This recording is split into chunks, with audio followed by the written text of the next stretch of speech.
Bueno, buenos días a todos los presentes.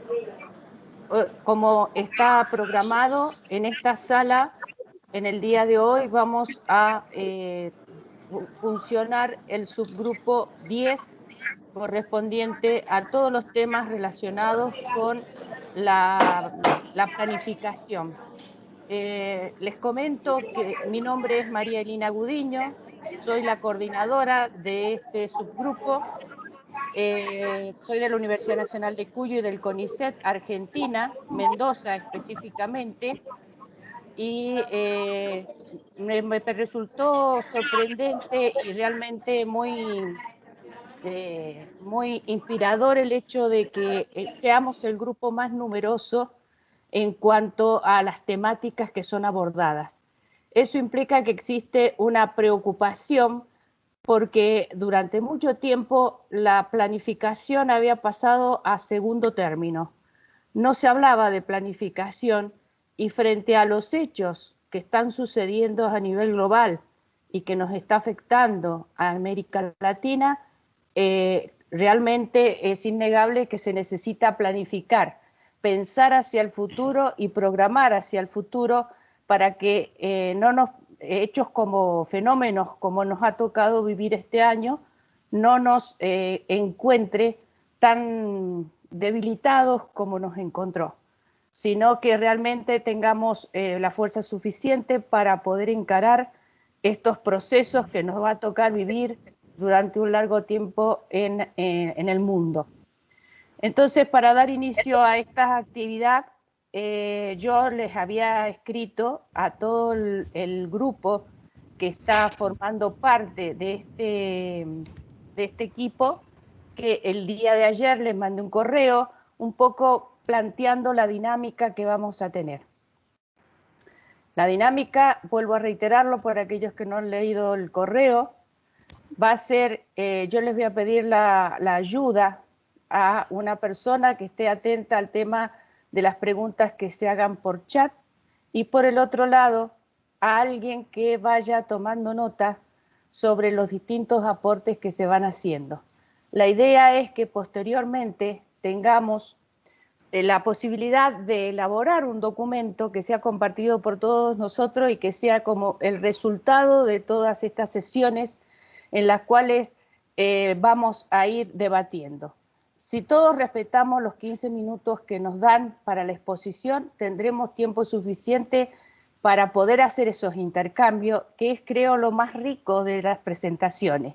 El hecho de no solamente venir a hacer una presentación, sino discutir distintas temáticas, que es un poco lo que por lo menos pienso que es más efectivo a la hora de participar en este tipo de eventos. Entonces, en primera instancia lo que voy a hacer es ver si están los 4 expositores que tienen que estar presentes para las exposiciones, para ver cuánto tiempo vamos a contar. El primer tema, de acuerdo a lo que yo tengo en la programación, se titula El binomio integración-sostenibilidad, evaluación de la producción habitacional subsidiaria en morfologías urbanas complejas, caso La Serena y Arica, Chile. Los autores son Voltaire Alvarado Peterson, Rodrigo Hidalgo Dauler y Federico Arenas Vázquez. ¿Hay alguien presente de ese equipo? Que levante la mano, por favor.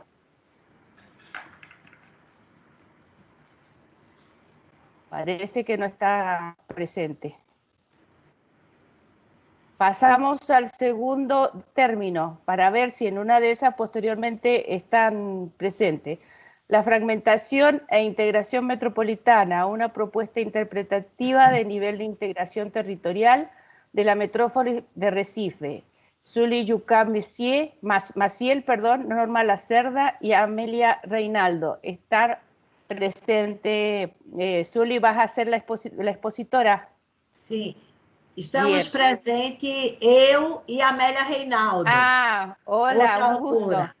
Sí, Perfecto. Estamos duas presentes. Perfecto. La próxima exposición es el surgimiento de nuevas áreas urbanas críticas, comunidades de abordaje en los territorios periurbanos de San Juan, cuya autora es Sandra Esther Sánchez. ¿Estás presente, Sandra? Parece que no. Bueno, y la última exposición, que es la mía, Mensaje del COVID-19, evitar el hacinamiento urbano, desafío del ordenamiento territorial para mejorar las condiciones de vida y seguridad de las personas, en la cual voy a exponer yo. Entonces, lo que sí me gustaría, si alguien se ofrece como para tomar notas sobre este tema y que después me la envíen, levante la mano quien se puede ofrecer a eso.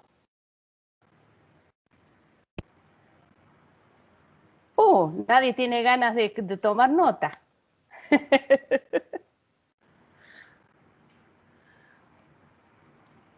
Bueno, no importa. Tomaremos nota nosotros si es necesario. Bien, Silvina. Perfecto. Cualquier cosita, entonces, estamos en contacto con vos. Bienvenida. Y después iremos viendo el tema de los chats. Entonces, yo cedería la palabra a Sueli Yuca. ¿Yuca? ¿Está bien pronunciado? Sueli Jucá, tá certo. Sueli Yuca, con el propósito de que hagas tu exposición. Então, Entonces, 15 minutos.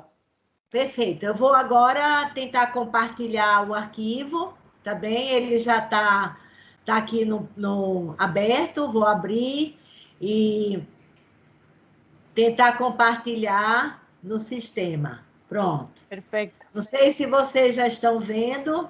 Todavía no. Ahora sí. Ahora sí. Agora sim. Pronto. ¿Lo podés ampliar? Pronto. Já está. Tá bem? Tá vendo? Sim. Podés llegar a ampliar la pantalla. En la parte de abajo tenés un icono que te permite ampliar la pantalla. Acá. No sé si lo ves. Não, não vejo. Abrir a pantalla. Bom, a tela está compartilhada de forma ampliada. Está ampliada a tela.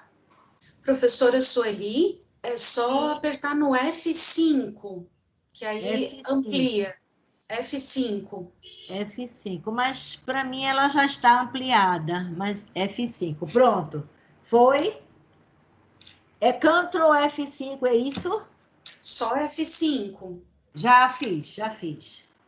Ainda não está ampliada para a gente.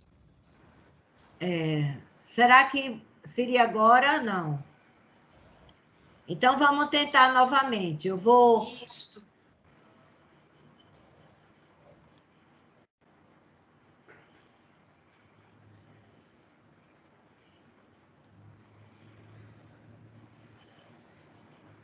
Está ampliada agora? A tela está ampliada, por favor. No está ampliada. Pero no importa, yo creo que, no sé si verán todos bien. Justo donde tuviste la flecha es donde tenés que ampliarla, en la parte de abajo de tu pantalla. Mas eu fiz isso, eu ampliei na parte de baixo da pantalla e ela... mas deixa eu tentar novamente. Vamos lá. Aqui a parte... compartir, debes darle compartir. Eu preciso tirar a figura sua daqui. Deixa eu minimizar. E agora eu vou ampliar na parte de baixo da pantalla. Eu vou ampliar aqui e vou ampliar. Vamos ver se agora deu certo. Desculpa. Sim, tá. Tá bem? Es que únicamente estás compartiendo la pantalla básica del PowerPoint. Si vuelves y cierras, al darle compartir, le das compartir todo el escritorio, o sea, toda la pantalla, y ahí sí va a aparecer ya nuevamente la exposición en pantalla completa.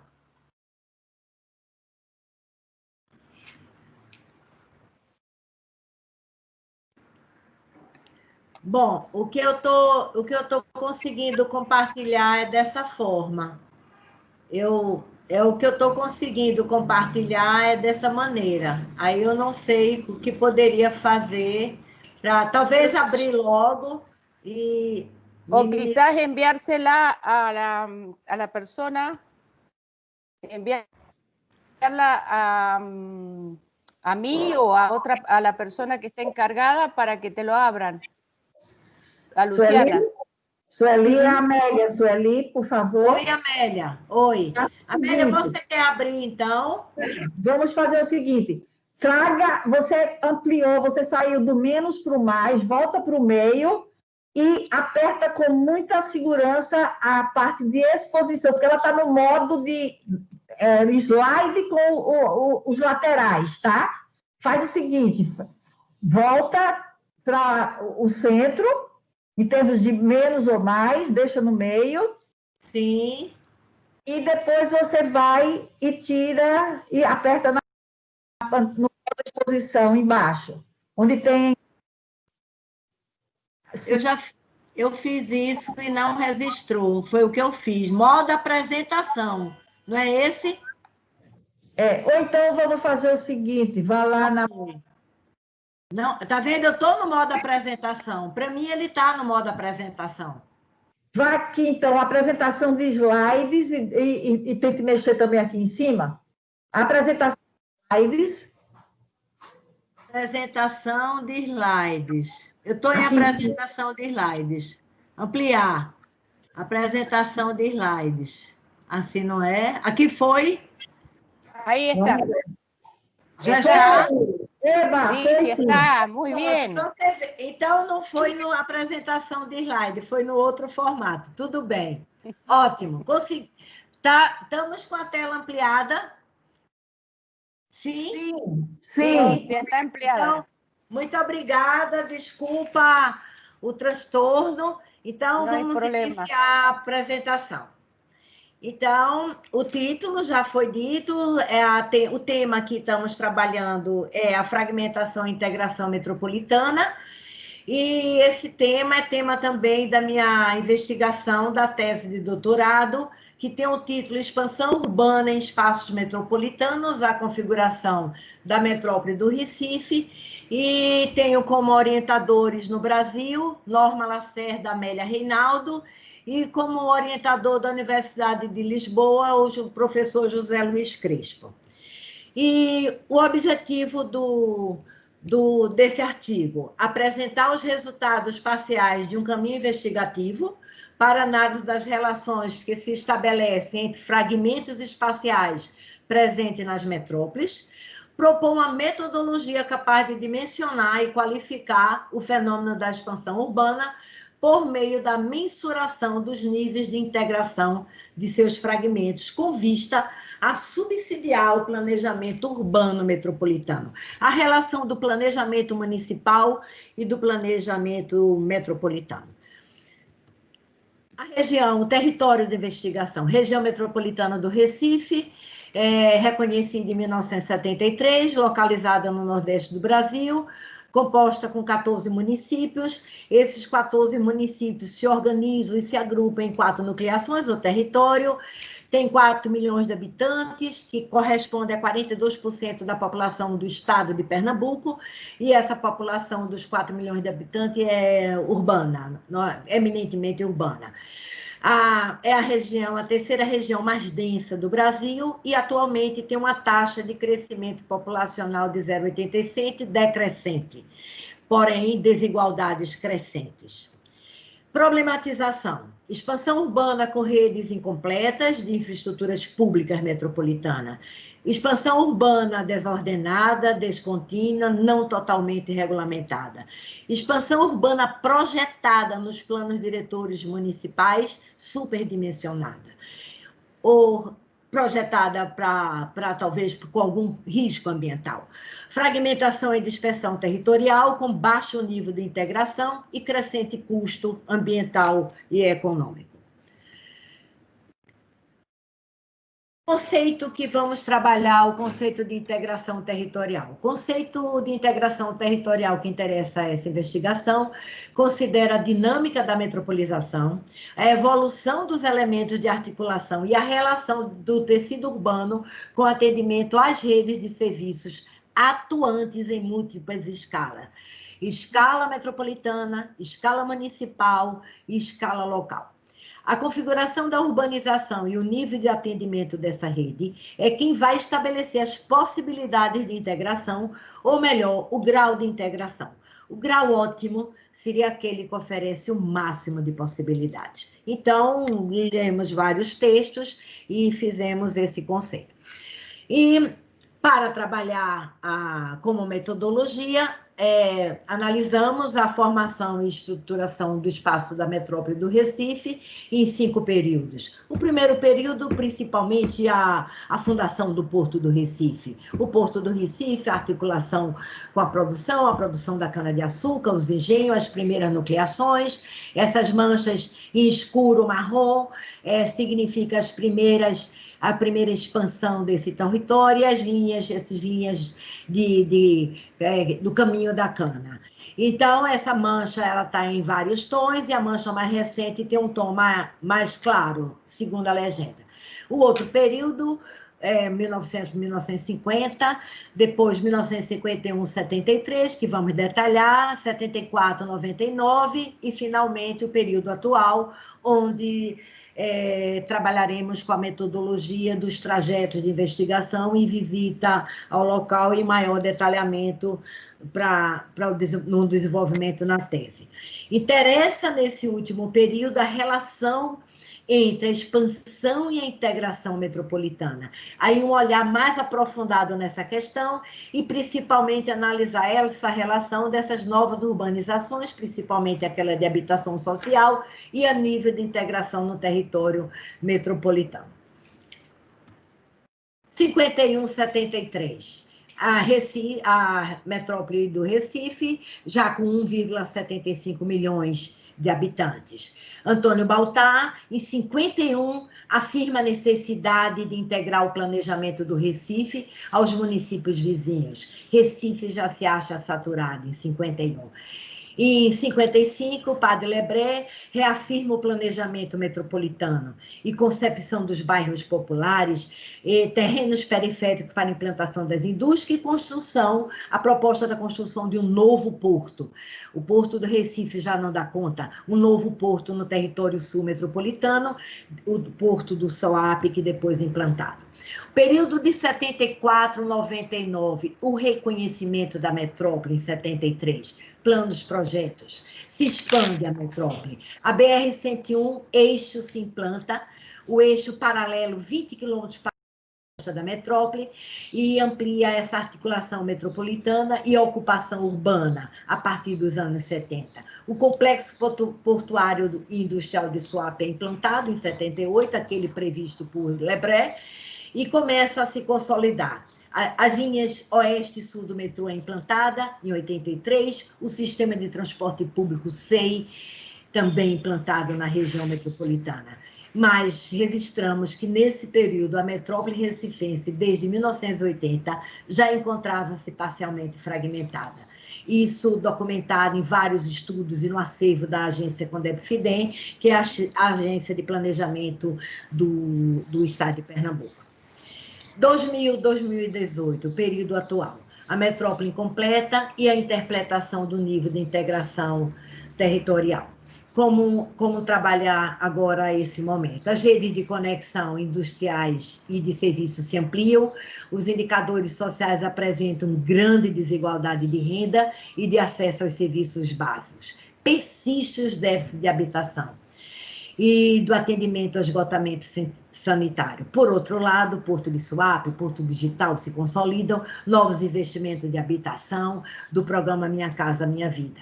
E aí a gente vê aquelas urbanizações pensadas em 1983, uma figura aqui em cima rapidamente colocando, e hoje, a urbanização de hoje. Ó. Lá em cima, 86, o BNH, esse é o conjunto Curado, lá em Jaboatão dos Guararapes, e aqui já em São Lourenço, o Reserva São Lourenço, em 2011, já com o programa Minha Casa Minha Vida. Continuando, aí os trajetos de investigação. Então, os trajetos de investigação, como fazer agora? Quais os percursos da investigação? Análise dos 5 períodos apresentados da metrópole, trajetos territoriais previstos, estão previstos e estão sendo desenvolvidos e percorrido 3 trajetos, o trajeto norte da região metropolitana, o trajeto oeste e o trajeto sul, identificação nesse trajeto de 12 trechos, e esses 12 trechos servirão como teste para essa matriz do nível de interpretação. Então, quais os níveis de fragmentação e dispersão do território que se identifica nesse processo de expansão da metrópole? São as perguntas que ficam. Que indicadores e elementos morfológicos selecionar para dimensionar? A tese está em andamento e temos ainda 1 ano e 2 meses para concluir. A base de elaboração dessa seleção desses 12 trechos contou com um insumo fundamental, que foi a informação sobre todos os empreendimentos de habitação social financiados no período 2009-2019 na região metropolitana, que totalizam 50 mil unidades habitacionais. Dessas unidades, mapeamos 30%, resultando em 20.389 unidades habitacionais, identificada em 12 trechos. E esses trechos selecionados em 8 municípios. E com os critérios quais? Que não estariam no núcleo urbano principal, mais consolidado, e que teriam maior incidência dessas novas habitações de conjunto habitacionais. Esses 12 trechos, e que são os trechos? Trechos correspondem aos centros locais e as novas urbanizações habitacionais, justamente para a gente ter a análise do elemento que compara e articula esse centro local com essas novas urbanizações de habitação social. Os 12 trechos correspondem a 550 mil habitantes, 14% da população da região metropolitana, e 97,28 quilômetros quadrados. 28% da área metropolitana, cada trecho tem em torno de 8 quilômetros quadrados. Infelizmente, desculpa, saiu um pouco aqui da formatação, mas vamos ver. Então, como pensamos a interpretação desse nível de integração territorial nessas 3 escalas? Numa situação 1, trabalhamos a integração dos municípios metropolitanos em relação às suas redes metropolitanas de conexão, tanto da matéria quanto da mobilidade das pessoas, da matéria, e também a rede de conexão via Wi-Fi. No segundo momento, numa situação 2, analisamos, segundo essa figura que está aqui embaixo, a relação do centro urbano. Esse é um primeiro trecho que trago como exemplo, que trabalhamos a relação do centro urbano local e o núcleo, a nova urbanização. Aqui, no caso, fazendo a sua zona. Qual é a relação desses elementos? E depois a identificação, segundo aquela base teórica conceitual, dos valores de integração proclamados. Num texto de Besson, que registramos e selecionamos esse conjunto de valores: densidade populacional e habitacional, centralidade das funções, infraestrutura, mobilidade da matéria e análise dos planos diretores. E, com isso, trabalharemos o índice de atendimento às redes de serviço domiciliar e o índice de conectividade. E, além disso, faremos uma análise interpretativa dos 12 trechos. Aí, no caso, uma análise qualitativa. E nos índices em cima, sim, uma análise quantitativa. E aí, uma primeira simulação, que inclusive essa simulação está no artigo, ele trabalha justamente o índice de atendimento às redes de serviços dos domicílios. Os domicílios identificados através da base censitária do IBGE, da malha digital do IBGE, onde levantamos todos esses setores censitários e quantificamos aquela população que fizemos referência. Então, esse índice estamos trabalhando e estamos ampliando esse trabalhar do quarto índice com mais outros dados, pavimentação, iluminação, arborização, isso a gente está no processo de conclusão disso. E há o índice de conectividade, que trabalharemos, tivemos a oportunidade de identificar esse trabalho, que é uma ferramenta de avaliação e seção urbana, que foi programado e pensado e organizado para o próprio avaliação do Minha Casa Minha Vida, e aí trabalha, assim, a relação do centro urbano da cidade e o núcleo, a nova urbanização. Então, núcleo urbano e a nova urbanização. E aí, sim, distância para a escola do ensino fundamental, a distância para o posto de saúde, a distância para os equipamentos de lazer. Então, estamos nessa etapa do trabalho.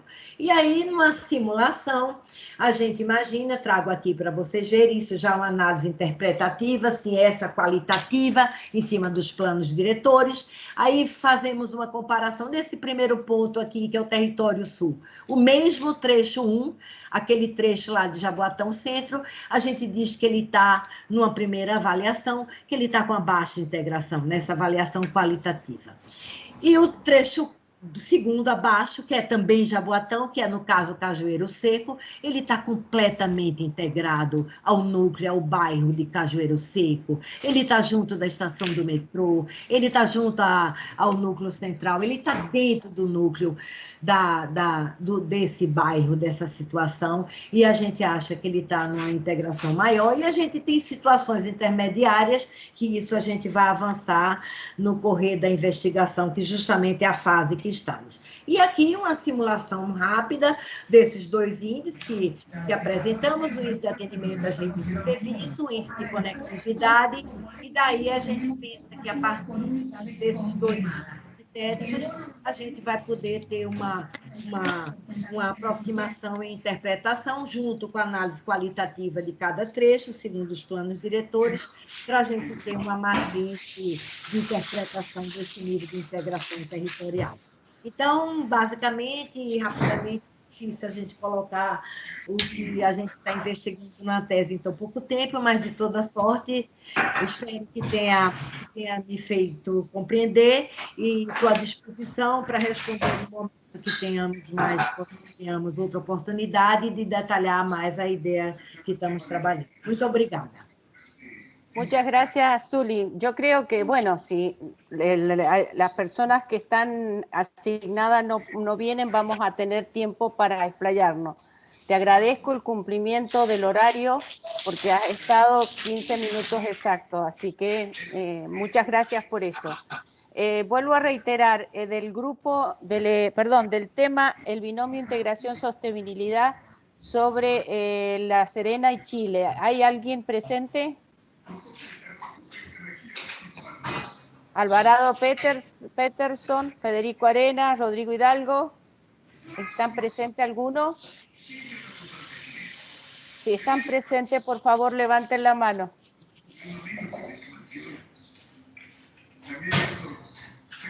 Parecería que no están presentes. En el caso, Esther Sánchez, ¿está presente?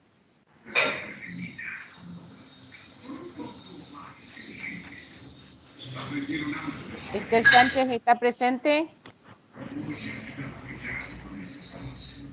No, no está presente. Bueno, entonces, sería mi exposición a partir de ahora. En el caso tuyo, Zuli, ¿podés salir de la pantalla? Tenés que...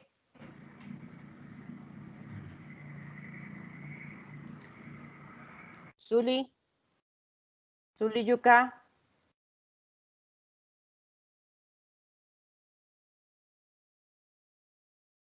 Bien.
Esperen un minutito porque estoy teniendo dificultades para poder acceder.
Professora?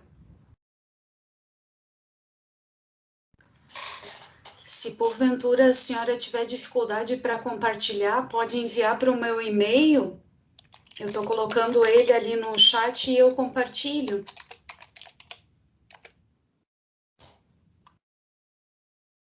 Marielina, ¿y vos no tenés abierto el PowerPoint?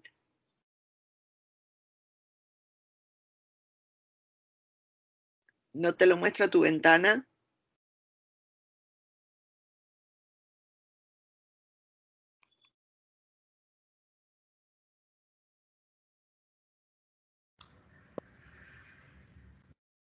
Tenho a impressão que a conexão dela travou.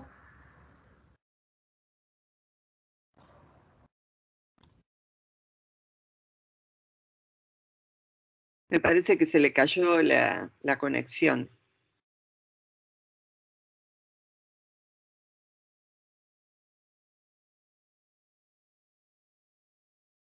O que tiene muteada el micrófono.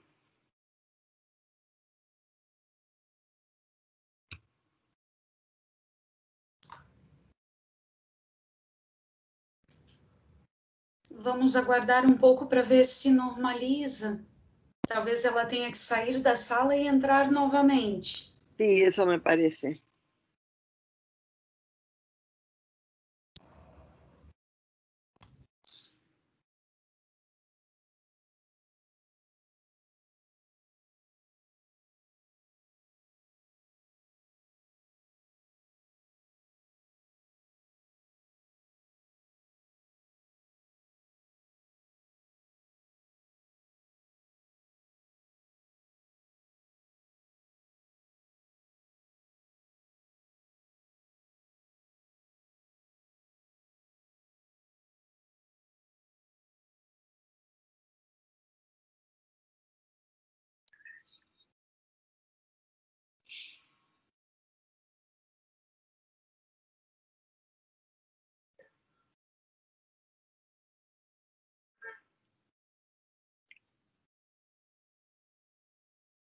Ahí está.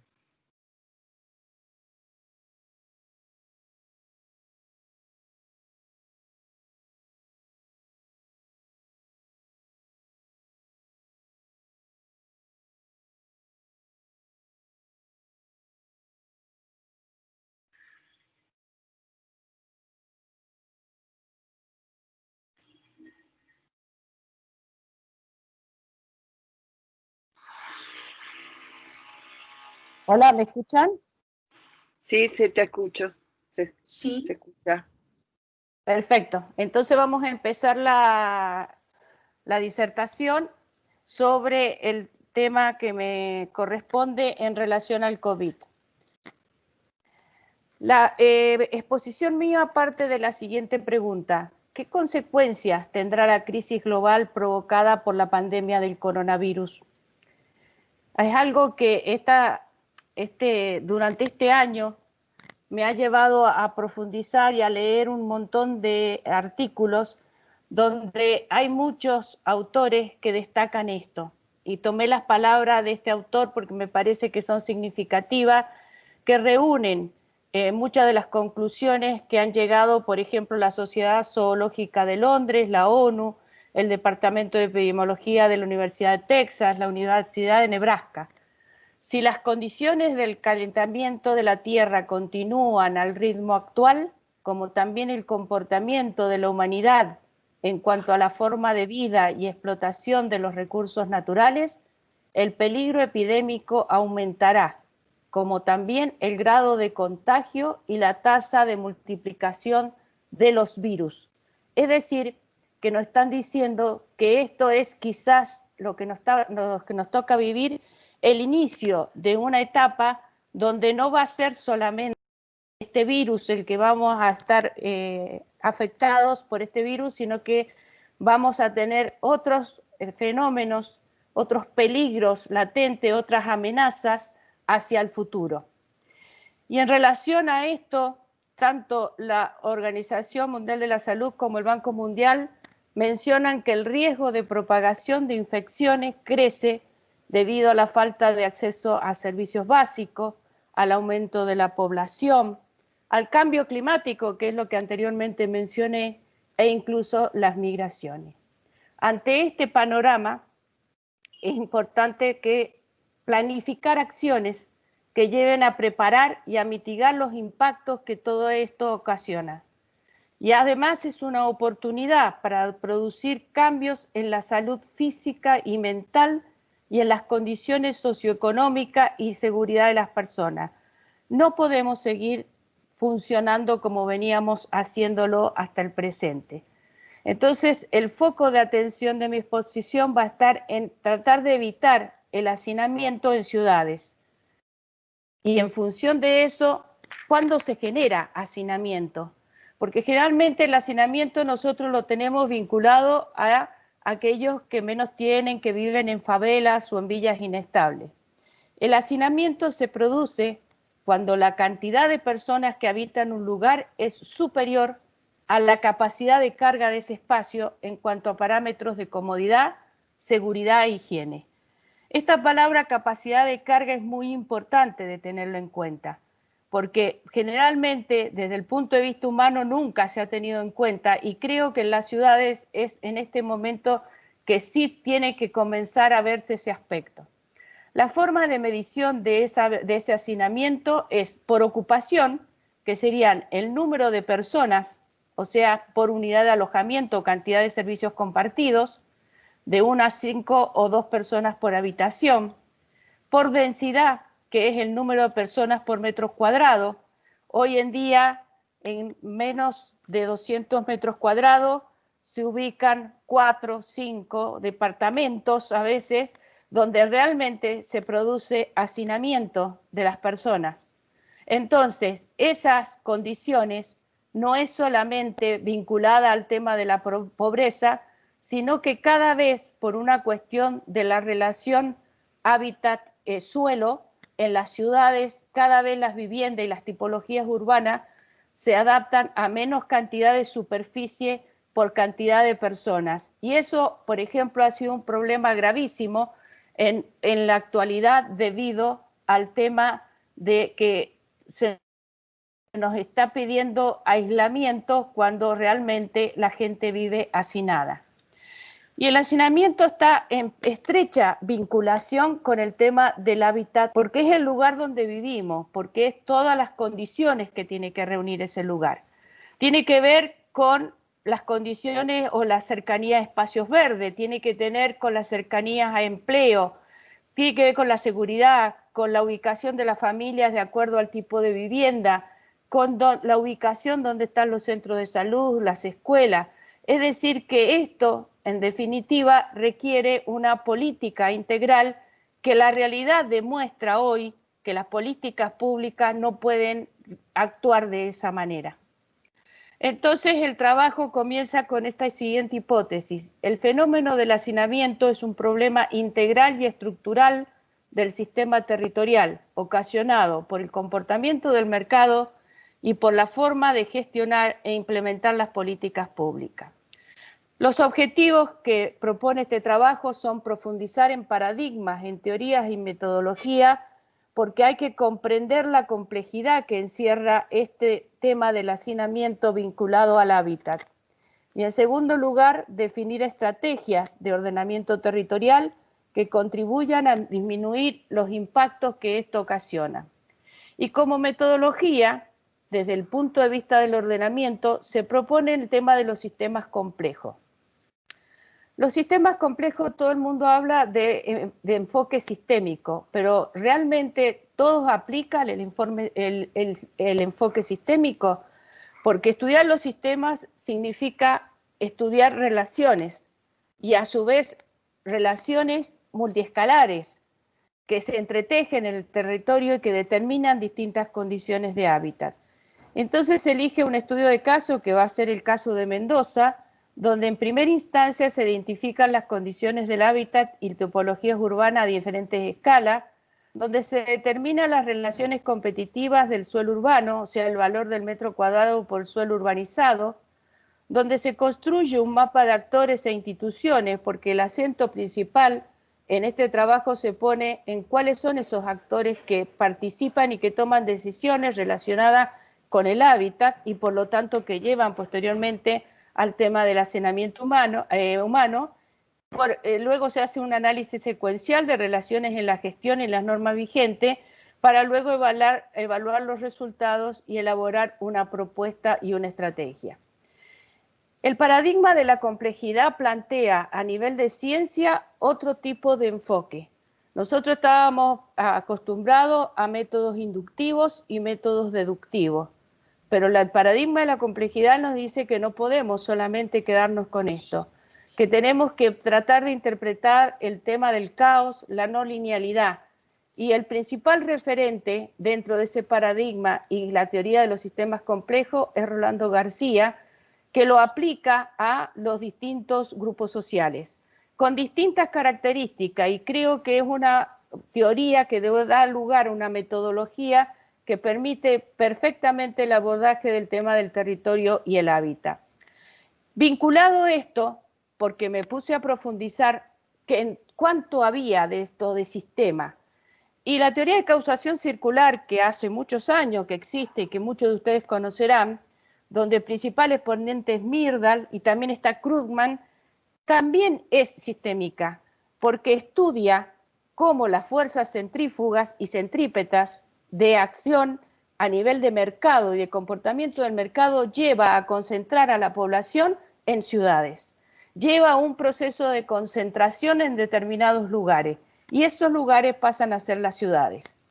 Y cotejé con otra teoría que comienza a tomar fuerza a nivel mundial, que es el tema de la gobernanza multinivel o gobernanza territorial, que implica otro tipo de relaciones. Ya no es solamente el Estado el que planifica, hay actores sociales distintos que tienen que articularse, pero a su vez en el Estado ya no podemos seguir funcionando con las mismas formas de gestión de hace 60 o 70 años. Esa forma de gestión tiene que modificarse porque el territorio así lo demanda. En el caso del área de estudio es la región metropolitana de Mendoza, Mendoza en la República Argentina, Chile. Acá están los departamentos que conforman el área metropolitana, y si ustedes ven en el año 2015, de casi 2 millones de habitantes, los departamentos del área metropolitana tienen más de 1 millón, y el área metropolitana 1 millón exactamente, y en el caso de los departamentos, la superficie es de 14.712 kilómetros cuadrados y el área metropolitana es de 285. ¿Por qué traigo a colación estos datos? Porque también es importante cómo nosotros medimos o tomamos el tema de la densidad. No es lo mismo que nosotros evaluemos la densidad a nivel de departamentos que conforman un área metropolitana a que hablemos de la superficie definida por área metropolitana. ¿Y qué es un área metropolitana? ¿Y cuáles son los límites del área metropolitana? Y eso tiene que ver con la densidad del área del continuo urbano. Fíjese la diferencia que hay entre 70 habitantes por kilómetro cuadrado a 3.639 habitantes por kilómetro cuadrado. El mercado, como les dije anteriormente, lo estudié a través de los precios del suelo. Y en relación a eso pude observar que los mercados inmobiliarios están totalmente desregularizados y sin un adecuado control estatal. A una mayor demanda de suelo urbanizado hay mayores precios porque la oferta del suelo es escasa. Se busca suelo para urbanizar de grandes dimensiones, de bajo costo, sin mayores restricciones urbanísticas, y es por eso que posteriormente que desde la ciudad comienza a expandirse en forma descontrolada hacia zonas periféricas. Los valores del suelo, acá traje un ejemplo, entre un suelo urbano y un suelo agrícola, las diferencias son abismales. Uno está medido en hectárea y el otro en metro cuadrado. O sea que con un metro cuadrado más bien que no puede competir nunca la actividad agraria frente a eso. Entonces comienzan a aparecer los barrios privados a través de empresas constructoras y distintas inmobiliarias. La falta de suelo urbano genera competencia desenfrenada por el uso del suelo y aparición de externalidades negativas. Aparecen en las zonas consolidadas, en los centros urbanos, grandes edificios de altura en un área consolidada y son de la mano de empresas constructoras regionales, nacionales e internacionales. En las zonas centrales se producen cambios de uso del suelo y procesos de renovación y gentrificación. Muchas obras no son acompañadas por infraestructura, por inversiones en infraestructura y por lo tanto colapsan esas infraestructuras de saneamiento. Las zonas de mayor valor del metro cuadrado son en lugares próximos al tejido urbano, consolidados con rutas de acceso de fácil acceso, donde se produce la propagación de dúplex, que serían, en pequeña superficie, departamentos que se realizan cuando realmente en esa superficie estaban destinadas a un hábitat para una familia tipo. Otro aspecto que se toma en cuenta es la relación de cómo está articulada las relaciones dentro de los distintos niveles del Estado en la toma de decisión que tiene que ver con la vivienda.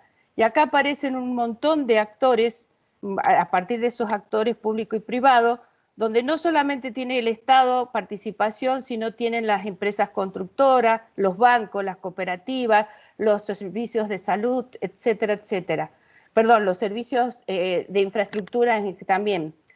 En el caso de esta relación hay un ministerio a nivel nacional que baja las directivas hacia la provincia a través de los institutos provinciales de la vivienda. Bueno, es un detalle que no tenemos tiempo para poder hacer, pero que está marcando que existen relaciones más importantes en determinados niveles, mientras que con otros niveles de ministerio no existe, y prácticamente en el tema de hábitat y territorio estos ministerios no tienen una participación tan importante como lo tienen en otros aspectos. En cuanto a la gestión habitacional, esa gestión no se soluciona no soluciona la falta de oferta de suelo ni el déficit de vivienda. Tampoco genera procesos de desconcentración, lo que ayudaría a minimizar esos impactos de grandes desequilibrios y migración hacia las ciudades. Es decir, que se necesitan políticas desconcentradoras e integrales. ¿Por qué? Porque hoy día tenemos políticas que son concentradas. Es decir, el mismo diseño lleva a que las grandes ciudades son aquellas que reciben las mayores inversiones por parte del Estado, mientras lo que se necesita es que sean políticas desconcentradas que vayan ocupando a los distintos territorios. De hecho, esto se ha visto en algunos casos donde ya la gente, por ejemplo, en este año, no quieren estar en esos edificios de departamento porque realmente no tienen las posibilidades de protección ante la amenaza que representa un virus de la naturaleza que está. Entonces tratan de migrar hacia otros lugares. La lógica de funcionamiento, ¿a qué responde? Responde a una concepción jerárquica de ministerios donde no existe una coordinación multinivel, donde no se vinculan entre sí, ni siquiera a veces en los distintos organismos.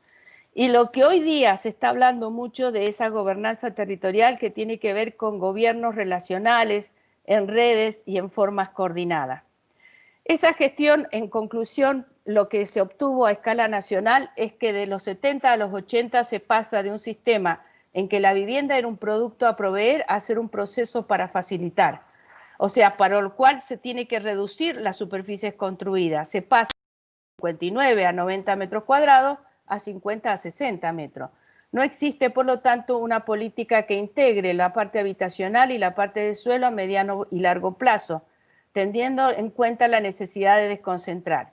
En relación al estudio de caso, se observa que la estructura de gestión municipal es similar a la provincial, que los planes de ordenamiento a nivel municipal no cumplen con el plan provincial en lo referente a zonificación, que se siguen utilizando los mismos criterios para zonificar por uso predominante cuando eso no es lo adecuado, que los códigos de urbanización y de edificación se tienen que comenzar a actualizar para poder responder a estas condiciones que hoy día nos están demandando desde el entorno y no se pondera la capacidad de carga en cuanto a los equipamientos. La adopción de esas tipologías generalmente tratan cada vez de reducir más el tamaño de la vivienda, lo que está provocando el hacinamiento.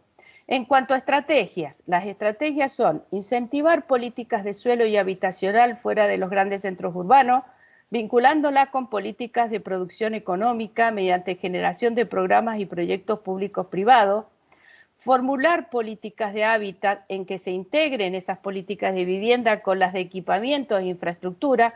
Por un lado se construyen vivienda y la infraestructura sigue siendo la misma y cada vez se generan mayor cantidad de vivienda y colapsan todas esas infraestructuras y estamos cansados de verlos eso en los territorios, por lo cual se tienen que diseñar políticas integrales y multiscalares a partir de la coordinación de políticas sectoriales referidas al hábitat y la coordinación interjurisdiccional, que es clave en estos procesos, y aplicar instrumentos de evaluación territorial para frenar la concentración y el fraccionamiento del territorio en forma descontrolada. Estas estrategias mejorarán la habitabilidad y el hacinamiento. Que también a nivel municipal es necesario generar capacidades profesionales, porque se tienen que aprender a aplicar nuevas metodologías de zonificación. No podemos seguir zonificando de la misma manera que se zonificaba porque no responde a las necesidades que plantea hoy día el territorio. Se tienen que alentar o desalentar lugares para poder invertir y para eso la metodología de zonificación tiene que estar vinculada con instrumentos económicos que alienten o desalienten esa inversión. Y es necesario actualizar los coeficientes y sobre todo, antes de zonificar, evaluar la aptitud del lugar y la capacidad de carga que tiene que ver con la cantidad de habitantes por metro cuadrado, con la cantidad de habitantes por capacidad de infraestructuras, como ser de agua, de cloaca o de energía. Eso es fundamental. Como reflexión final, tal vez esta dolorosa, y tomo las palabras de Chani Guyot, que dice, tal vez esta dolorosa pesadilla pase en algunos meses, y luego del duelo los resortes del sistema global respondan con velocidad para volver a sus anteriores posiciones. Si eso ocurre, creo que habremos perdido una enorme oportunidad. Los escenarios posibles representan una oportunidad de cambio profundo en el sistema global y plantean la necesidad de proponer acciones tendientes a consolidarlos. Las mejoras en el hábitat podrán salvar vidas, prevenir enfermedades, evitar propagación de enfermedades virósicas tan letales como la pandemia actual. Eso es lo que dice la Organización Mundial de la Salud.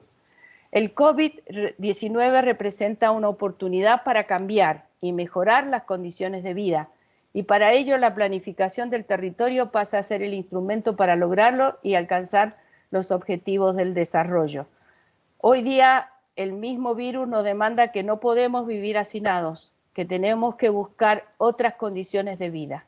Pero esos cambios no pueden seguir esperando. La decisión hay que tomarla hoy.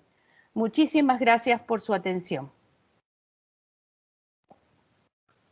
Bueno, seguidamente, entonces vamos a proceder.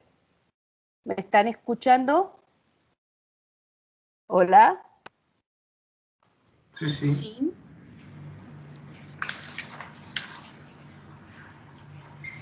Seguidamente, entonces, vamos a proceder a responder si hay preguntas en el público en relación a estos dos temas. No sé si alguno de las personas que estaban programadas, vuelvo a reiterar por las dudas que hayan ingresado más tarde, Alvarado Peterson, Federico Arenas, Rodríguez Hidalgo, ¿están presentes?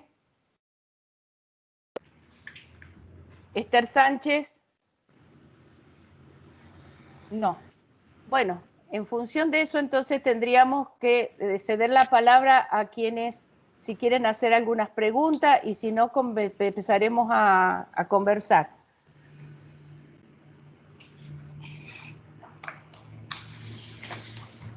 ¿Tienen alguna pregunta los que están presentes? Sim, eu tenho. Meu nome é Tamara Egler e eu devo apresentar hoje à tarde. Eu não estou nessa sessão de hoje de manhã. Uhum. Então, eu queria parabenizar as duas apresentações e primeiro dizer que achei muito interessante a apresentação sobre Recife. Estive da região metropolitana de Recife. Minha tese de doutorado é sobre Recife também. Que bom. O chão da nossa casa. Então, com certeza, toca, né, no intuito da gente, quando a gente encontra pessoas que estudam as mesmas relações. Só que eu estudei a cidade de Recife. E a ideia da fragmentação me é muito preciosa.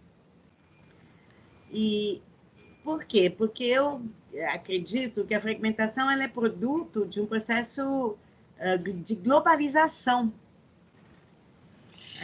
Eu vejo como resultado do processo de globalização, né? Gostaria de pensar junto com você, né? Como é que você poderia pensar essa relação com a globalização? Porque eu tenho ficado muito preocupada com o resultado da globalização sobre os processos locais. Eu acho que existem várias relações e que esse é um trabalho que a gente pode desenvolver, né? Por isso que eu deixo essa pergunta para você. Gostaria também de parabenizar a professora Maria, né? A nossa coordenadora, né? A nossa coordenadora, a professora Mana. É Maria, né? Elina. Maria. Godinho. Maria Elina Godinho. Godinho. Tá. É que não tem o H, então para nós é mais difícil, né? O H vai mais fácil. Godinho. Então, Maria Elina. É o nosso Maria Helena. Maria Helena é o nosso Maria Helena. Mas então, eu estou trabalhando essa coisa da pandemia agora. Então, para mim, foi muito interessante escutar a sua apresentação, porque achei ela muito completa, muito, muito ampla, de uma percepção da importância do planejamento precisa, né? Muito precisa. Gostei muito da sua reflexão, da importância do planejamento no contexto da pandemia. E mesmo se achei interessante também a forma como você apresenta o futuro, né? Porque mesmo se passar, porque eu fiquei pensando, e se passar? E aí você respondeu, vamos perder uma oportunidade de rever as condições de vida nas cidades, né? De fato, aqui no Brasil, a gente está observando aqui, eu moro no Rio de Janeiro. Então, aqui no Rio de Janeiro, teve assim, a classe média alta, saiu da cidade. Uhum. As pessoas saíram da cidade. Todos lados está passando isso. E cada município, você não acha uma casa para alugar lá fora. E o mercado imobiliário mudou completamente. Os preços dentro da cidade mudaram muito. Por quê? Porque nós ficamos... Por quê? Porque as casas mais amplas, as pessoas estão voltando. O que que tem? Tem vários... Você usa um conceito muito interessante, centrípeta e centrífuga, né? Eu anotei aqui, atualizar. Você usa um conceito muito interessante das forças que produzem o processo de urbanização, né? Eu acho que, de fato, esse conceito é precioso para nós, porque ele pode explicar muitas condições que a gente está vivenciando nas nossas cidades. Então, aqui no Rio de Janeiro, essas forças centrífugas, eu creio, elas produziram uma alteração dos preços, dos preços na periferia da cidade.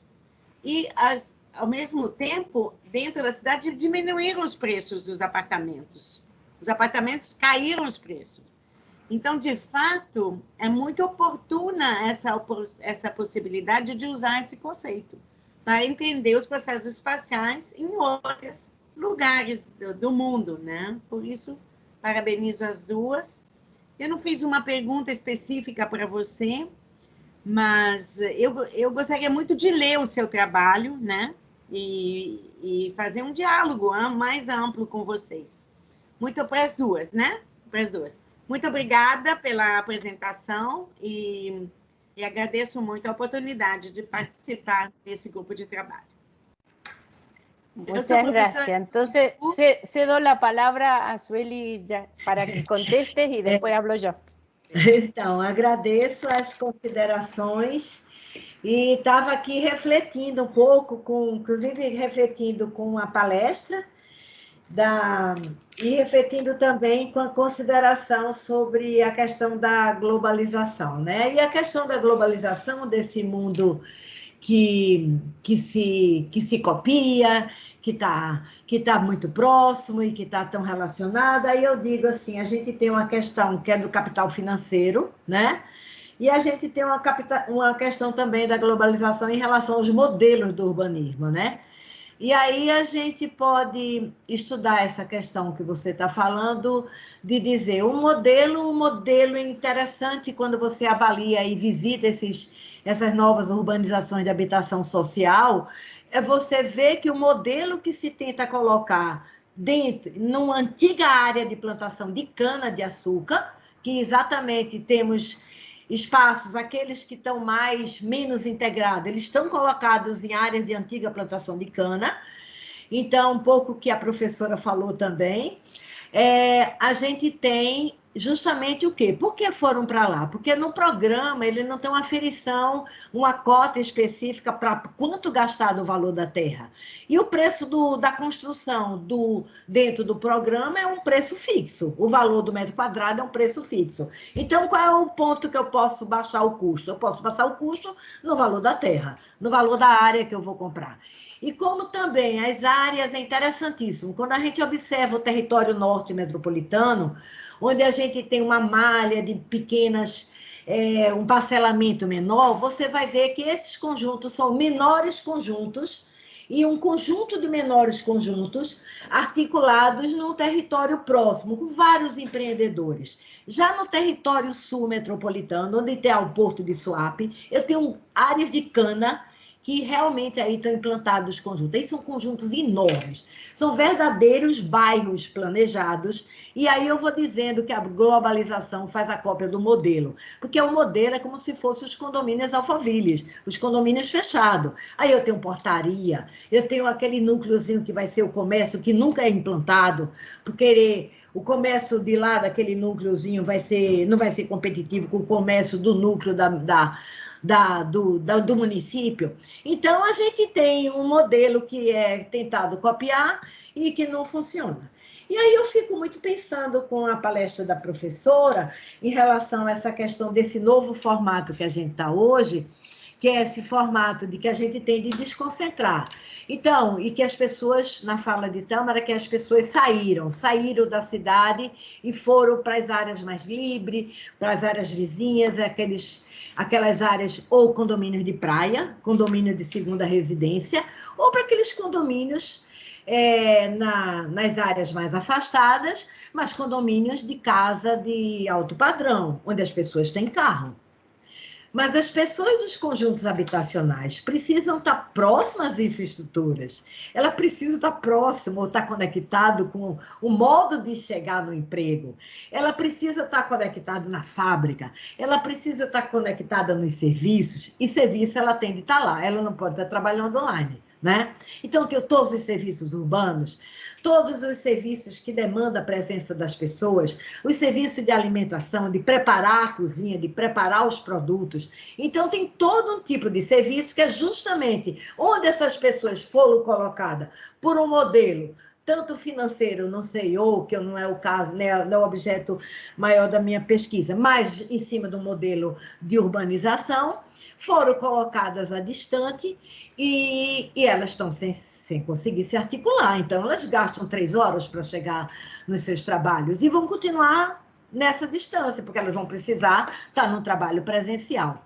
Então, até que ponto é essa desconcentração? Até que ponto a gente pode desconcentrar? E como é uma cidade que a gente desconcentra uns e não desconcentra outros? Como é essa cidade que tem de ser igual, que tem de ser equilibrada para todos, ou boa para todos? Então, como a gente está realmente, assim, muito oportuno, a gente está num debate muito grande nesse momento, né, nessa mudança, e como a gente repensar. Por outro lado, também, essas áreas que estão colocadas a distante e sem nenhuma articulação, também estão contribuindo para a questão da sustentabilidade, o deslocamento, os custos de combustível, a questão ambiental, o comprometimento ambiental. Então, tem toda uma questão que não está resolvida. Fora isso, sem falar nisso, a grande questão ambiental do saneamento, né? Que está aí posta, e aí a gente tem todo esse debate para seguir, mas eu concordo plenamente, assim, que a gente tem de repensar o modelo. Aquelas imagens que a professora coloca na sua apresentação, daquela questão conurbada, muito densa, aqueles habitacionais muito intensos, fechados, as pessoas tudo num apartamento muito pequeno, isso realmente também não é um modelo que a gente vai dizer que isso funciona, nem é a solução para o problema. O pior é que hoje a gente tem pessoas de 50 metros quadrados muito distante dos centros dos negócios e dos trabalhos. Eles estão presos em habitações mínimas e estão presos distante. Então, aí a gente tem, de repente, uma situação que estão agora, quando abre a janela, eles estão dentro de uma plantação de cana. Mas aí eu não sei se também é esse modelo que a gente quer para o futuro das nossas cidades. Então, o momento, assim, é de muita inquietação, eu acho, a palavra eu acho que é inquietação, e que bom que a gente está nesse seminário e podendo discutir todas essas questões, assim. Não sei se respondi, ou de uma certa forma respondi, mas mais ou menos é um sentimento que eu estou hoje com a apresentação da profesora y con ese cuestionamiento que fue colocado. Bueno, en el caso mío, bueno, antes que nada, Tamara, te agradezco muchísimas tus palabras, porque realmente es algo que a mí me motivó mucho este año a decir, bueno, ¿cómo estamos parados? Siempre desde el punto de vista del ordenamiento, un poco esto, que hay que vivir en las ciudades, que hay que estar en las ciudades, y la lógica económica incluso te lleva a plantear este tema de vivir en ciudades, también creo que hay que replantearla. Y replantearla desde el punto de vista también de la política, porque está bien, es decir, no solamente las ciudades han pasado a ser centros de concentración económica, sino también centros de concentración de poder político. Entonces, el político ve una oportunidad de mostrar su obra pública dentro de esas ciudades y por lo tanto eso lleva a que la población migre a esos lugares porque no tiene cómo poder tener, como vos decías, Julie, acceso a las infraestructuras, a las fuentes de trabajo, a lo que necesitan. Entonces me parece que ese es un planteo muy importante que creo que hoy día se tiene que dar frente a un futuro que parece muy incierto por delante, frente a otros tipos de enfermedades que pueden surgir. Porque ya ahora hay un condicionante extra, ya no es lo económico. Lo prioritario ahora es salud. Y al ser salud lo prioritario, yo creo que la misma naturaleza nos está dando un mensaje fuerte. Por eso puse el mensaje que da COVID, a decir, ojo con estas amenazas que están pasando porque le estás afectando la vida a la gente. Me impactó muchísimo el leer un artículo de una casa de departamentos de más de 3.000 personas en Santiago de Chile, donde decía, ¿cómo no pueden salir de los departamentos? Pero un departamento tiene menos de 30 metros cuadrados. Pasillos donde no pueden pasar, porque si no, con se contagiaban del COVID. Colas de los delivery para poder ingresar a llevarle los alimentos a esa gente. Entonces me parece que estos planteos de cómo está viviendo la gente tienen que pasar a ser como más superiores en el hecho de decir hay que replantearse el modelo. Hay que replantearse el modelo para hacer, porque si en otros lugares lo han hecho, ¿por qué en América Latina no lo podemos hacer? Es decir, en el caso de Europa nosotros encontramos ciudades que son equilibradas. Si ustedes evalúan y comparan la cantidad de población de ciudades europeas con la cantidad de población que tienen las ciudades de latinoamericanas o americana, porque Estados Unidos también entra dentro de esta bolsa, es superior siempre en el caso de nuestro continente. ¿Y qué es lo que está primando en Europa? El tema de muchos años de planificación. O sea, el tema de mantener las ciudades con cierto equilibrio poblacional es fundamental. El generar una red de ciudades más o menos de tamaños que sean controlables para poder habitar de otra manera. Por otro lado, aparece todo un grupo de gente que dicen, bueno, entonces para no vivir hacinado en una ciudad tenemos que empezar a cerrar calles, tenemos que empezar a buscar otros proyectos urbanos. Bueno, pero quizás la solución no está solamente en eso. Yo creo que la tecnología es un gran aliado que puede llevar a ese proceso de fuerza centrífuga fuera de los territorios. No sé qué opinan ustedes al respecto, porque la tecnología ayuda al tema del teletrabajo, ayuda a la comunicación, ayuda a un montón de cosas. Exactamente. Y realmente creo que hay que replantear el modelo, porque tenemos ciudades que ya no son vivibles. Si yo tuve oportunidad hace muchos años de visitar, en el caso de San Pablo, es una ciudad monstruosa, el caso del DF, ya son ciudades descontroladas totalmente, que empiezan a tener problemas para el abastecimiento del agua, que empiezan a tener problemas de todo tipo. ¿Y hasta cuándo es vivible una persona que tiene que salir, caso del DF, desde a lo mejor Toluca, y tiene que estar 3 horas para ingresar a la ciudad y poder tener su trabajo en la ciudad? Y 3 horas de regreso, o sea, son 6 horas de su vida que no está junto a su familia, lo único que van a dormir a su casa. Entonces, creo que estas cuestiones nos tenemos que empezar a replantear, sobre todo aquellos que estamos trabajando en estos temas, y tratar de darlos a conocer a quienes son los que toman decisiones relacionadas con estos temas. Sí. ¿Posso? Sí, cómo no, Tamara. Aunque no hemos pasado, no importa. Total, estamos con uma charla muito interessante. Sim, muitas graças. Então, eu estudo as tecnologias fazem 20 anos. E eu vejo uma forte relação entre a tecnologia e o processo de urbanização e de organização interna das cidades. Então, esse é o meu tema de trabalho fazem 20 anos, e eu agora estou vendo, estou pensando nessa relação da pandemia com a tecnologia, porque, de fato, a tecnologia vai também, eu acho que nós temos 2 processos, uma que é da pandemia, outro que é da tecnologia, e eles 2 devem ser examinados à luz de um mesmo contexto histórico. Então, É assim.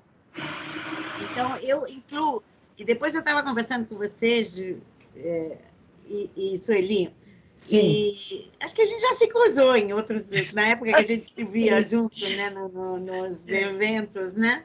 Agora a gente está aqui, mas tudo bem, melhor isso do que nada, é o que eu sempre digo. Ainda bem que nós conseguimos nos comunicar. Não é tudo, mas é bastante, é suficiente, resolve, né? Principalmente com o nosso trabalho, que é um trabalho intelectual. Então, eu vejo que tem um futuro, sim, que a tecnologia tem que ser considerada no contexto do planejamento urbano e regional.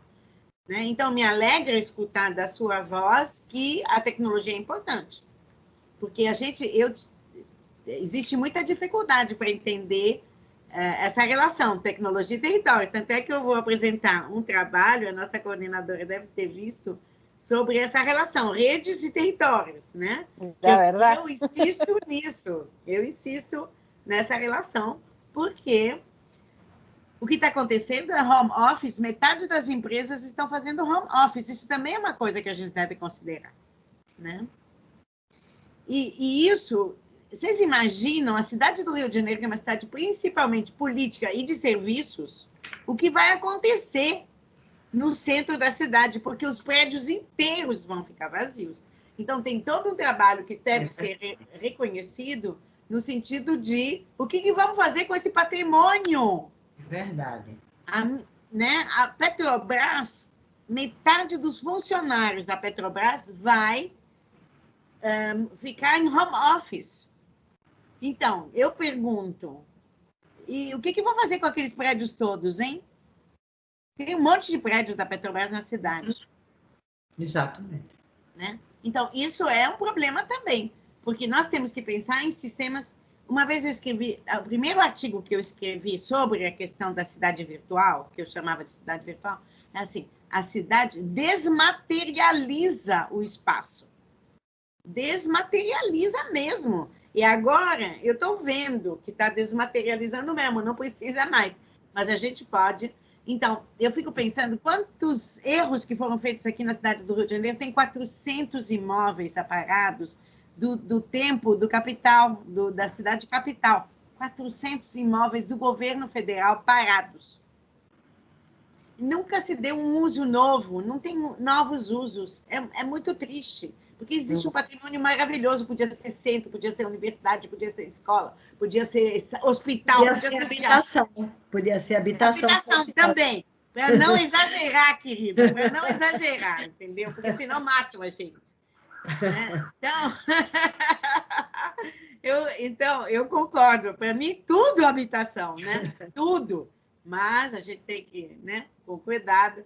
Então, eu acredito que sim, temos muito trabalho pela frente. Temos que formar muita gente para enfrentar esse momento histórico e o que nós vamos desafio em termos de especialistas sobre o planejamento e as formas de e a estruturação das cidades e dos territórios. Obrigada. Muchas gracias por tu participación. Silvina, ¿querés agregar algo?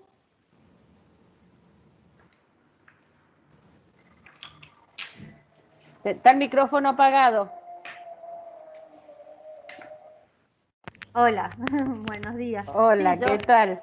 Solo interactuar un poquito, ya que somos, que han faltado grupos, y quizás preguntarle a ambas por un tema que un poco adivino la respuesta, porque Marilyn es mi directora de tesis, nos conocemos desde hace muchísimos años, así que un poco es una relación distinta. Así que bueno, no quiero dejar de hacer una reflexión que intuyo lo que va a decir.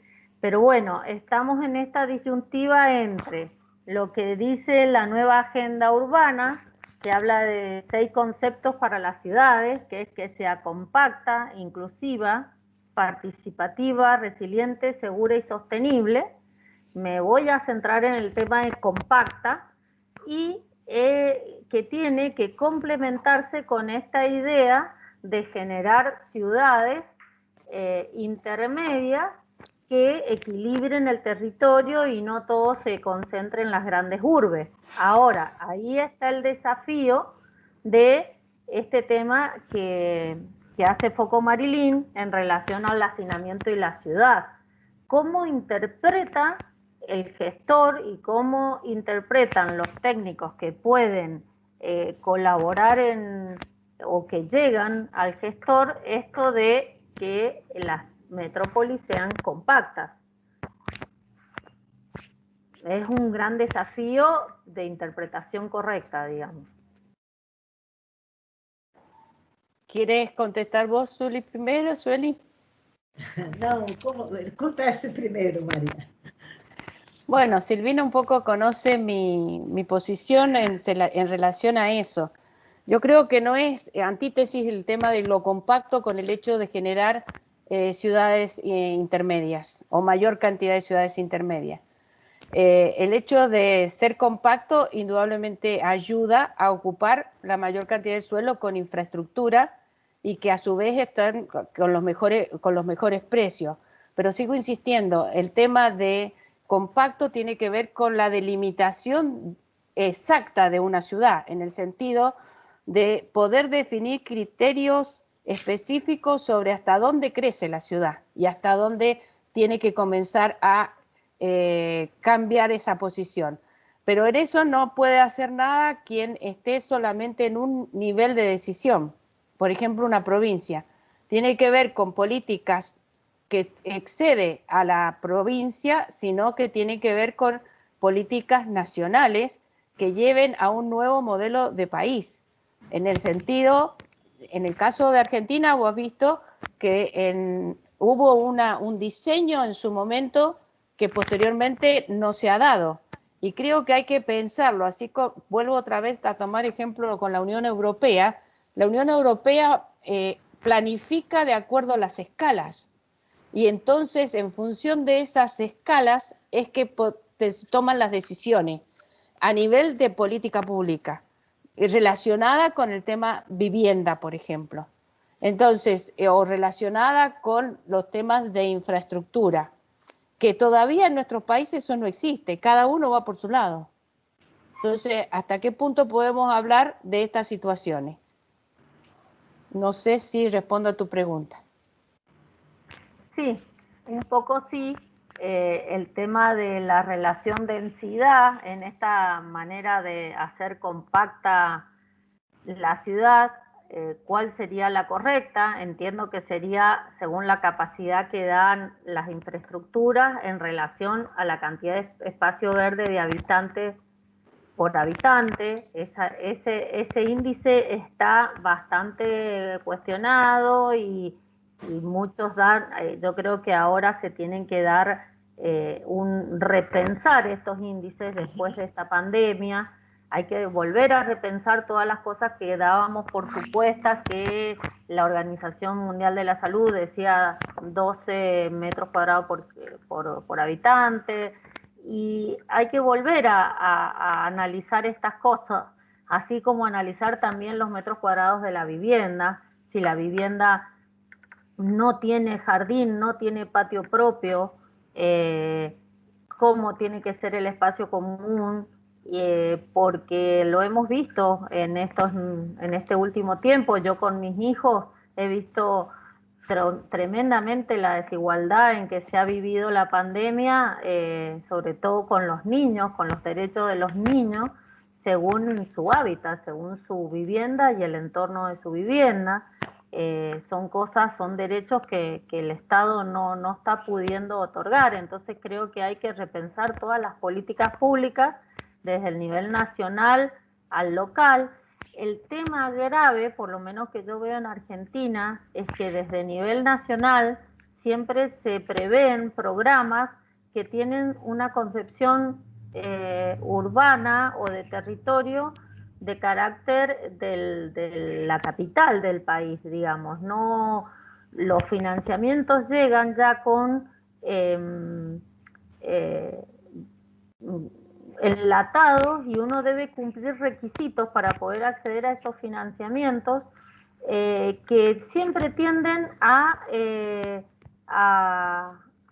concentrarse en las grandes urbes, porque no llega el financiamiento, por lo menos de vivienda, con criterio con relación a otros tipos de ciudades menores. Entonces, para cumplir con esos requisitos, siempre terminan beneficiados los municipios que están en las grandes urbes y con la prioridad, con el indicador de que tiene que llegar a donde hay gente que más lo necesita, y siempre hay gente que más necesita vivienda en las grandes urbes, porque es a donde se ha ido la población y donde en la periferia o en los intersticios de la ciudad está la gente que no puede acceder a la vivienda por su propio trabajo. Entonces, este círculo vicioso, creo, hay que quebrarlo con un rediseño de la política desde el nivel nacional al local que realmente es muy complejo. No sé si se quiere dar porque ya hay intereses creados, porque ya hay puestos y un verticalismo en el diseño, ¿no?, institucional, que creo que es muy fuerte y que dificulta las nuevas propuestas y la implementación del ordenamiento territorial. Bien, ¿quieres decir algo, Sueli? Ou Tamara?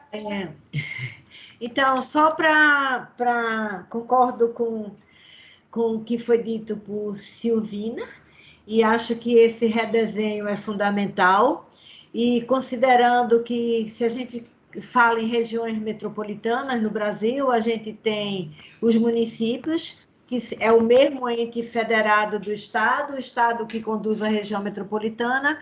Então, esse estudo, essa tese foi motivada muito pelo fato de nesse momento, com o Estatuto da Metrópole, nós, na região metropolitana do Recife, está se elaborando o Plano de Desenvolvimento Urbano Integrado, e nesse Plano de Desenvolvimento Integrado, a gente observa que tem todos esses...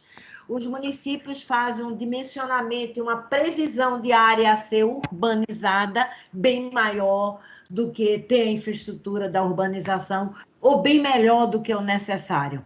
Então, é toda uma política, como está colocada, que tem de ser costurada em vários níveis, para poder que a gente consiga ter um redesenho desse território que vocês falaram também. Onde é o limite dessa cidade? Onde é o limite do urbano? E você imagina, o município é independente, cada um faz o seu limite como quer.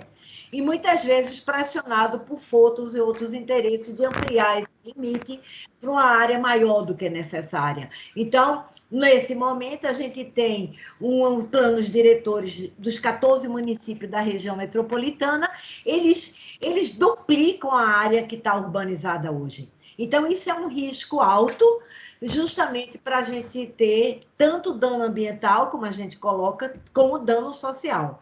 Então, esse consertar das políticas nos vários níveis de integração desses entes, né, no caso do Brasil, federados, então a gente tem de trabalhar para poder a gente tentar convencê-los, que a palavra é convencê-los, a tentar que eles pactuem um redesenho de suas áreas urbanas projetadas. Porque a minha motivação foi para justamente tentar um instrumento, que esse instrumento ajudasse eles ou começasse a provar para eles ou convencê-los de que eles precisavam diminuir essa área projetada, porque realmente é uma área completamente desnecessária. E daí ficar à mercê do incorporador. O incorporador tem uma terra em tal lugar, está dentro da área urbana prevista no município, ele aprova. E não se faz justamente essa balização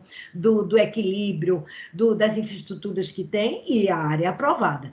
Então, por mais cuidado que se tenha dentro do programa Minha Casa Minha Vida, que tem toda uma regulamentação para as distâncias, mas está acontecendo, unidades, outras não estão muito bem integradas pela avaliação, então não é tudo ruim, tem muita coisa boa. E depois, será que a gente não tem um redesenho de ocupar essa grande quantidade de imóveis vazios? Não é? Tem muito.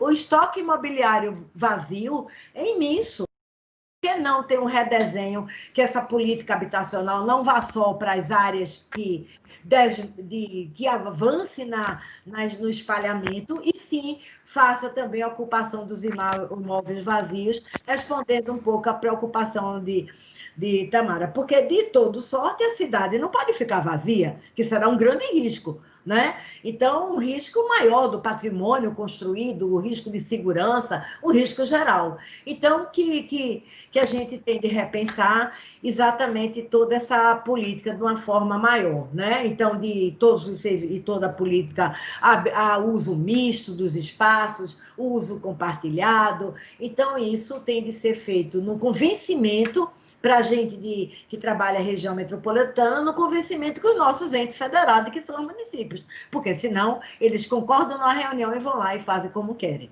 não é? Então, é convencimento, é trabalho de conseguir mais um que incorpore essa luta, e esse é o sistema que a gente tem, e que, no fundo, estou só justificando o que motivou eu estar aqui fazendo esse doutorado, e com a ajuda aí de Amélia Reinaldo e Norma Lacerda. Então, basicamente é isso. Bueno, debido a la hora que es, porque si no, no vamos a almorzar para encontrarnos esta tarde. Esta tarde vamos a seguir charlando con todos estos temas, porque me parece que queda mucho por conversar e intercambiar, y que realmente yo tengo mucha esperanza en ese documento que quiero que todos participemos y que hagamos, porque es importante que podamos intercambiar este tema de opiniones. Así que nos vemos, si les parece, a las 13:45 para comenzar en la próxima sala, que sería la sala número 7. Nos vemos. Ha sido un gusto, Tamara, Sueli. Gracias, Silvina. Muito obrigada. Gracias a todos los presentes por estar escuchándonos. Muchas gracias. Hasta luego. Obrigada. Até mais. Até mais.